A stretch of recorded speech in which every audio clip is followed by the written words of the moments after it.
In this week's Torah portion, we learned the prohibition of consulting Ov or Yudoni.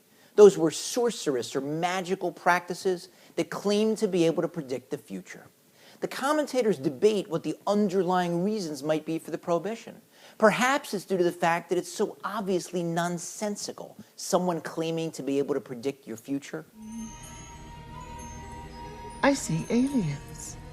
Little aliens from outer space. They force their way inside your bodies. They need your talent to win a basketball game against Bugs Bunny.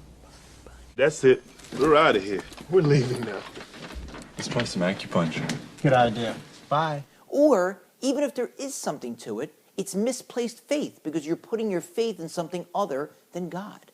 And even if someone could predict your future, are you sure you want to hear that prediction? Now go on, do your job. I paid you. Read my future.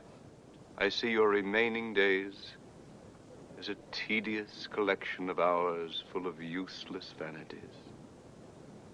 You will think no new thoughts, and you will forget what little you have known.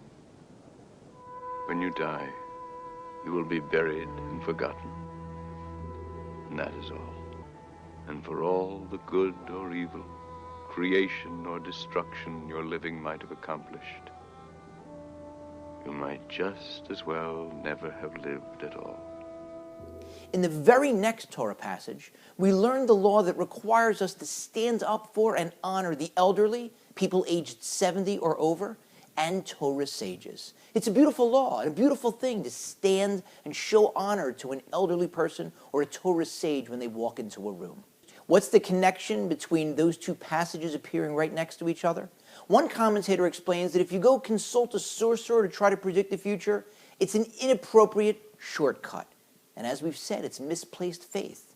But if you're trying to figure out how to live your life, to prepare for the future, it makes sense to seek out someone who's elderly. They have life experience. They've lived through the ups and downs, the vicissitudes of life, and they can share that experience with you. And similarly, it makes sense to consult a Torah sage who can share the wisdom and the objectivity of the Torah with you and helping to prepare you for the future. So you'll say, of course. If I want to prepare for the future, I'm not going to go to a fortune teller with a crystal ball. Of course I'll consult somebody wise or experienced. But I wonder sometimes if the line isn't occasionally blurred. I see too often these days advertisements that if you write a check or send in a donation to a charitable organization, a great sage will say a special prayer that's guaranteed to grant you prosperity or to heal you from an illness or to introduce you to your soulmate. Now, I'm not suggesting that there's anything wrong with giving charity. You should give. The more the better.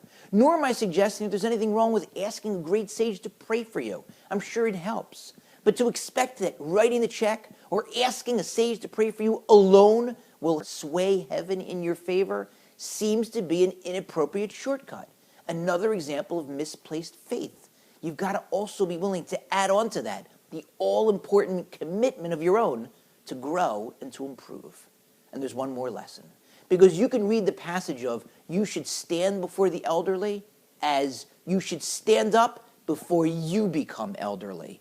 Take a stand against temptation, against your evil inclination while you're still young and your desires burn hot. If you wait too long till you're too elderly to act on those desires, then the battle's already been lost. It's over. You can no longer gain the merit for resisting temptation. And the longer you wait, the more that sin becomes habit.